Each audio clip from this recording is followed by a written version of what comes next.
예, 반기문 유엔 사무총장과 친노계 좌장 이해찬 의원이 오는 8일 뉴욕에서 만나기로 해서 정가에 관심이 집중되고 있습니다.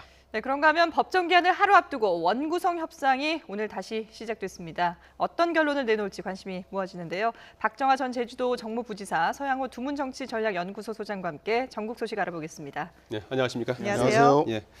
자, 반기문 유엔 사무총장과 이해찬 전 총리 지금은 노무현 재단 이사장 자격으로 미국을 방문하고 있다고 하는데요. 두 사람의 그 만남이 성사된 배경 어떻게 보십니까? 뭐 이렇게 만나시고도 정치적으로 해석을 말아달라. 이게 참 난감한데요. 예. 반기문 사무총장님 아마 기름 바른 장어가 본격적인 용이 되기 위해서 승천을 준비하는 게 아닌가. 예. 즉 본격적 대선 행보라고 읽혀지는 거고 지난번에 한국을 다녀가고 나서 노무현 대통령 빈소에도 안 다녀갔다라고 하는 그런 그 도덕적인 문제에 대한 지적이 있자 아마 친노 인사를 만나서 그런 도덕적인 문제도 해결하고 또 이해찬 전 총리 충청도 분입니다. 네. 예. 다시 충청 대망론을 한 번 더 그리고 야당에서 반기문에 대한 공세가 심해지는데 아마 이해찬 총리를 통해서 그 공세에 대해서 좀 완화시켜주려고 하는 그런 의도가 좀 있었던 것 같고 그렇게 해석되어지도록 했던 것 같고요. 아마 이해찬 전 총리도 제가 보기에는 지금 현재 복당이 가로막혀 있어서 예. 정치적인 퇴로가 막혀 있는 상황, 출구가 막혀 있는 상황인데 아마 반기문을 만나보면서 자신의 존재감을 좀 알리는 두 분의 이해가 일치돼서 머나먼 미국에서 만나신 게 아닌가 그런 생각이 듭니다. 예. 예. 박정하 정무부지사께서는 어떻게 보세요? 뭐 지금 소장님 말씀 주신 거랑 저도 뭐 대동소이하고 동의하는데요. 네. 우선은 그 원래 반기문 총장께서 뉴욕에 방문하시는 여러 정치인들을 그 잘 만나 오셨잖아요. 그래서 가끔 뭐 얘기도 나오고 했는데 만약에 지난번 그 우리나라를 방문했었던 일정이 없었다면 예. 이 뉴스가 이렇게 크지는 않았을 텐데 그게 워낙 우리 사회에 우리 정치에 그 큰 이 바람을 일으켰기 때문에 네. 이번에 이해찬 의원님 만나시는 게 크게 이제 주목을 받고 있는 것 같아요. 말씀 주신 것처럼 반 총장으로서는 그때 당시 있었던 여운을 좀 계속 이어가고 그 다음에 그 당신께서 친노 진영에 좀 서운했던 점을 좀 커버하기 위한 그런 포석이 아닌가 이런 생각이 들고요. 그런 면에서 먼저 제안을 하고 또 관련 만남을 이해찬 의원 쪽에서 먼저 이렇게 공개하지 않았나 이런 생각이 듭니다. 예. 네. 반 총장은 사실 노무현 정부 시절에 이제 외교부 장관을 했고 이해찬 국무총리를 그 당시 이제 했고 두 사람은 사실은 굉장히 막역한 그런 관계일 수가 있을 것 같아요. 그리고 실제로 노무현 정부 때 사무총장이 된 거 아니겠습니까? 네, 그렇죠. 국무회의에서 마주 보면서 같이 국정 운영을 했던 사이여서 잘 알아서 아마도 미국에서 이해찬 전 총리가 한국처럼 정치 갈등이 극심한 데서는 외교관 스타일의 정치인 반기문은 적합하지 않다라고 하는 이 얘기들이 상당히 아프지 않았을까 하는 생각이 들고요. 예. 아마 두 분이 만나서 지난번에 왜 제주 포럼 행사에서 정진석 원내대표가 반기문 총장과 기획말하는 게 크게 보도가 됐는데 예. 사실은 뭐 가까이 있던 사람들이 들었는데 별 얘기 없었다는데도 불구하고 뭐라고 한 겁니까? 뭐 의례적인 인사말을 한 거라고 하는데 마치 의례적인 인사말이면 크게 하면 되지 왜 귀하다 대고 합니까? 밥 먹었습니까? 뭐 잘 오셨습니까? 이런 정도일 텐데 예. 집권 여당의 원내대표다 보니까 비중 있게 보도되는 것처럼 이번에도 아마 의례적으로 모든 외국에서 한국에 방문한 그 국회의원들은 반기문 총장의 시간을 내서 만나는데 네. 특히 이해찬 전 총리를 만나면서 대권 주자와 한 분은 또 그 하나의 대권 주자를 만들어내는 그 친노계 좌장이다 보니까 크게 비중이 되는데 아마도 그냥 의례적인 만남이긴 하지만 얘기를 한다고 한다면 더불어민주당의 복당도 잘 안 되시는데 이참에 충청 대망론으로 반기문을 좀 도와주십시오라는 정도의 얘기를 슬며시 던지지 않았을까라는 생각을 해보는데 그래도 좀 두 분이 원체 관록 있는 분이다 보니까 네. 의례적인 만남에 아마도 국내에서 그렇게 정치를 해석되어지길 바라는 그런 측면이 더 강한 것 같습니다. 네. 이해찬 의원은 뭐 반 총장과의 회동이 정치 얘기를 하는 자리가 아니고 그냥 차 한잔 하는 자리다라고 선을 긋긴 했지만 그래도 만남을 앞두고 이해찬 의원이 먼저 좀 공격을 했다라고 할까요? 반기문 총장에 대해서 외교관은 정치인과는 좀 다르다 이런 얘기를 하지 그리고 않았습니까? 외교관으로서 성장했던 사람이 그 대선 후보까지 대선 가기는 후보까지 힘들다. 가는 힘들다 예. 이런 얘기 하셨죠. 그 두 분 만남의 자리에서 사실은 뭐 큰 깊은 얘기가 오고 갈 거라고는 보여지지 않아요. 근데 예. 워낙 그 평소에 좀 까칠하고 직설적인 말씀 잘하시는 이해찬 의원께서 미리 네. 다 하실 말씀 다 하신 거 아닌가 싶은 생각이 들고요. 예. 두 분 만나면서도 뭐 비슷한 얘기가 좀 오고 갈 수 있고 그다음에 반 총장께서는 지난번 그다음에 그 두 분 사이고 뭐 이해찬 반기문 총장께서 사무총장이 되는데 노무현 대통령 그다음에 이해찬 총리 이 도움이 굉장히 컸지 않습니까? 예. 그런 거에 대한 전 감사 얘기도 하고 옛날 얘기도 회고하고 뭐 그러지 않을까 합니다. 그러니까 외부적으로는 이해찬 총리께서 그 기자간담회 통해서 하신 말씀은 이미 다 먼저 다 하신 거라고 보여집니다. 예. 최근에 반기문 사무총장이 뭐 국내 정계 인사들하고 이렇게 광폭 행보를 이제 국내에 들어와서 했고요. 돌아가서도 이제 또 정치인을 만나고 이제 이러는 일련의 어떤 그런 것들이 같은 연장선상에 있는 거 아닙니까? 어떻게 봐야 될까요? 그렇게 보여지고 있고요. 예. 이미 그 지난번 방한을 했을 때 반기문 총장께서 하시려는 앞으로 향후 하시려는 그 행보나 이런 것들을 당신의 일정을 통해서 다 보여줬기 때문에 네. 앞으로 이루어지는 임기 후까지 이루어지는 반 총장의 그 국내 정치인과 혹은 뭐 정치에 관한 메시지가 하나하나 다 그렇게 연관이 있는 걸로 해석이 될 것 같습니다. 다만 임기가 한 뭐 6개월 정도 좀 남았는데 12월 말까지죠. 너무 좀 급하게 가시는 거 아닌가. 그래서 그 당신이 오히려 그 다양한 이제 선택지를 가질 수 있음에도 불구하고 네. 너무 한쪽으로 선택지를 스스로 몰고 가는 거 아닌가 하는 예. 아쉬움은 좀 있습니다. 예. 예. 뭐 사실 반기문 총장이 대선 출마를 하겠다 안 하겠다 공식적으로 언급을 한 적도 없고 또 출마를 한다 하더라도 여권 후보가 될지 야권 후보가 될지 아직까지는 좀 모호한 입장인데 혹시 이해찬 의원과의 만남이라든지 이런 걸 통해서 뭔가 좀 반전이 있을 가능성은 전혀 없을까요? 글쎄요, 이미 그 야권에는 문재인, 안철수라고 하는 두 잠룡이 그 또아리를 틀고 있어서 룸이 좀 없어 보이고요. 예. 대신에 총선 패배로 인해서 여권이 잠룡 구도가 거의 뭐 쓰나미처럼 쓸려나간 상황에서 무주공산이다 보니까 아무래도 손쉽게 선택할 수 있는 부분이 그 여당 내에 비어 있는 곳에서 대권 후보가 되는 것들, 그리고 외교관의 그 저분의 보수적인 스타일을 보면 여권과 정부 여당과 잘 호흡이 맞아왔던 걸 보면 여당 후보가 되는 길이 더 시원은 보이는데 글쎄요, 그 결과는 최종적으로 국내 정계 개편 현안과 맞물려서 끝까지 좀 지켜봐야 되겠지만 그래도 현재는 비어 있는 여당 후보가 되는 가능성이 높아 보이지 않나 그런 생각이 듭니다. 네. 예, 일단 뭐 반 총장 방한 이후에 뭐 단박에 여권 차기 주자로 등극을 했고요. 실제 여론조사에서도 뭐 1위를 지키고 있는데 실제로 이렇게 뛰어들 경우에도 이런 흐름을 이어갈 수 있을까요? 그렇죠. 이미 그 기성 정치에 대한 그 실망감들이 새로운 정치인이 나타날 때 환호했고 그것이 안철수 현상으로 드러났듯이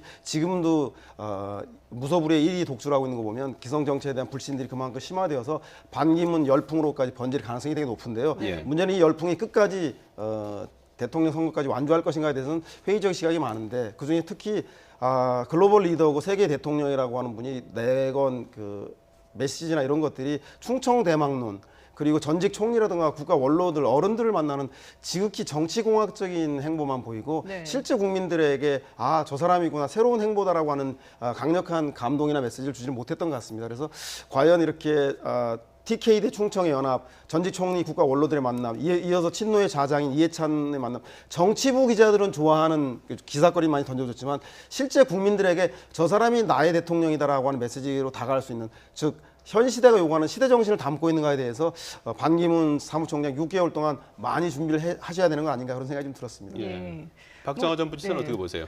지난 연말에 반기문 총장께서 그 대선 후보 여론조사에 당신은 좀 빼달라고 말씀을 하셨잖아요. 네. 근데 예. 최근 다시 그 여론조사에 그 포함이 시켜서 이제 조사 결과들이 나오고 예. 있는데 보면은 문재인 전 대표하고 이제 이강 구도를 좀 형성해 가고 있는 것 같아요. 그래서 예. 그 중도 통합 세력들 일부가 반기문 총장 쪽으로 많이 오고 있어서 특히나 국민의당 안철수 대표가 이제 긴장을 하는 것들이 좀 많이 보여지고 있거든요. 네. 예. 아마 그래서 서 소장님 말씀 주신 것도 그 야권에서는 그런 그 긴장이나 걱정, 우려 뭐 이런 것도 좀 반영되지 않았나 이런 생각이 들고요. 예. 반기문 총장께서 이제 끝까지 이런 지지율을 유지할 수 있는지에 대해서는 좀 더 지켜봐야 되겠지만 예. 현재 모든 것이 다 바닥으로 가 있는 새누리당 지지층으로서는 뭔가 새로운 희망을 얻고 거기서 예. 새로운 에너지를 만들어낼 수 있다는 점에서는 예. 긍정적으로 일단은 작용하고 있지 않나 이런 예. 생각을 해봅니다. 예. 예, 알겠습니다.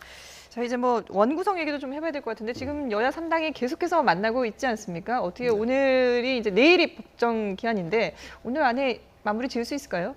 지금 뭐 보면 좀 여야 입장이 좀 서로가 협상을 하기 위한 건지 아니면 서로를 오해하게 만든 행보, 갈짓자 행보 때문에 문제가 되는데 우상호 원내대표 처음에는 우리는 국회의장보다는 주요 상임위인 운영이라든가 법제라든가 예결위에 일하는 국회를 만들고 싶다라고 했다가 다시 의장을 원하는 걸로 급선회하고 있고 새누리당도 의장은 일당에 양보한다라고 했다가 어느 갑자기 의장이 중요하다고 하는 걸로 봐서 서로에게 사인을 좀 잘못 주고 있어서 오히려 그 원구성 협상이 난항에 있는데 결과적으로 국민들은 여소야대 국회가 일하는 국회가 될지 아니면 여야 간의 정쟁과 갈등의 국회가 될지에 대한 걸 지켜보고 있는데 여소야대 맏형은 역시 야당입니다. 야대이기 때문에 저는 우상호 원내대표가 국회의장을 제외한 나머지 상임위원장들 과감하게 양보해서 여소야대가 빨리 일하는 그래서 7일 날 개원을 해서 국민들에게 여소야대도 신뢰할 수 있는 국회이고 따라서 정권을 맡겨도 우리 야당이 잘할 수 있다는 신뢰감을 보여주기에 빨리 원구성을 타결하는 것들이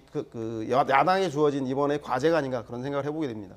예. 새누리당도 지금 국회의장 하겠다는 거 아닙니까? 새누리당이 국회의장을 하겠다고 하는데 네. 제가 보기에 종래에 여소야대에서 그 무소속을 복당시켜서 일당을 만든다고 해서 되는 게 아니라 결국은 형식적으로는 그 일당이 그동안 관례적으로 해왔지만 사실상 자유투표를 통해서 하게 된다면 국민의당 즉 야대인 상황에서는 야당을 이길 수가 없는 상황인 것이죠. 예. 따라서 저는 여소야대 민의를 존중하는 속에서 그 의장을 요구하고 있지만 실제로는 핵심 노른자 상임위를 주는 것으로 해서 협상을 타결짓는 것 그런 것도 하나의 방안이 아닌가 해서 과감하게 저는 더불어민주당이 상임위원장직 카드를 던져봐서 네. 새누리당이 그것을 받는지 안 받는지를 보고 나서 한 번 더 그 심야의 극적인 단판을 짓는 것들도 한 방법이 아닌가 그렇게 좀 생각을 해봅니다. 예. 예. 국회의장이나 뭐 상임위원장 이런 자리들을 놓고 뭐 서로가 줄다리기를 하고 있습니다만은 실제로 그 자리를 꼭 사수해야 된다라고 하는 그 각 당의 속내가 또 다르게 있지 않겠습니까?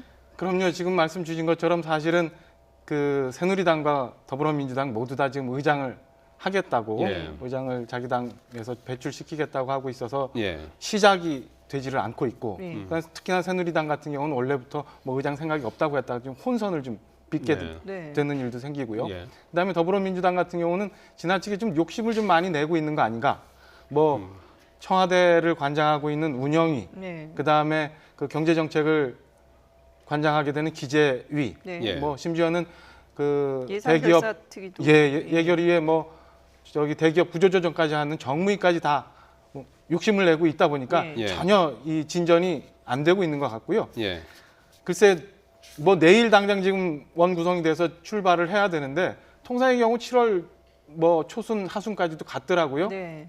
1988년 이후 한 번도 뭐 기한을 채우지 못했는데 이번에 보니까 뭐 정진석 원내대표는 뭐 이미 스스로도 6월 중순 이후 가야 된다고 하고 정치부 기자들이나 평론가들은 대부분 8월까지도 생각하고 있고요. 예. 그러니까 국회에서 시작부터 입법기관이 법부터 지키지 않고 시작하는 거 계속되는 버릇인 것 같습니다. 예, 지금 그 말씀하신 김에 지금 뭐 서로 이제 여야가 서로 이제 뭐 하겠다고 하는 자리들이 이제 많이 있는데 네, 예. 구체적으로 이제 국회의장부터 이제 의장단이 있을 거고요. 그다음에 이제 상임위원장이 있는데 네.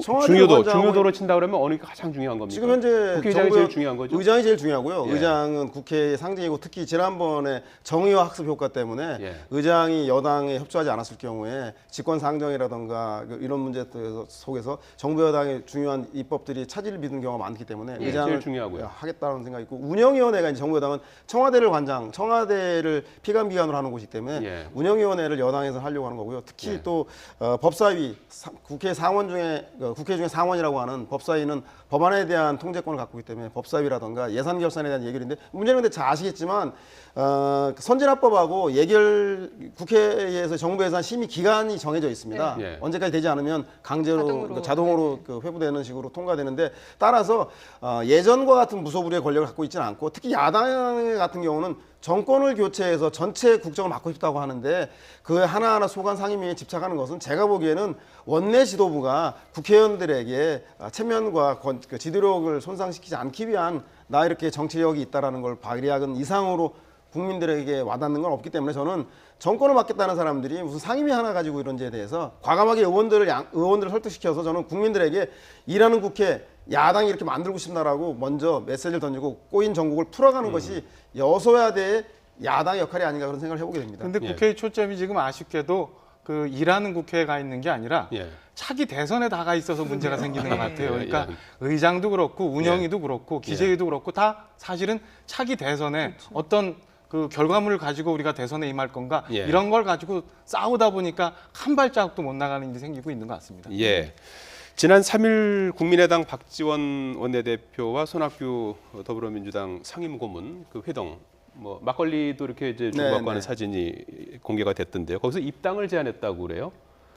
뭐 호르비 사정 과부가 한다고 제가 네. 보기엔 두 분의 심정이 비슷하지 않나 싶어요. 국민의당으로서는 현재 호남 지역 정당이라고 하는 이미지를 넘어서 전국 정당, 중도층의 외연 확대를 상징하는 인물이 필요해서 손학규 대표가 필요하고 특히 안철수 대표 혼자만의 단독 대선 후보로는 전혀 대선 경선의 시너지 흥행 효과가 없기 때문에 네.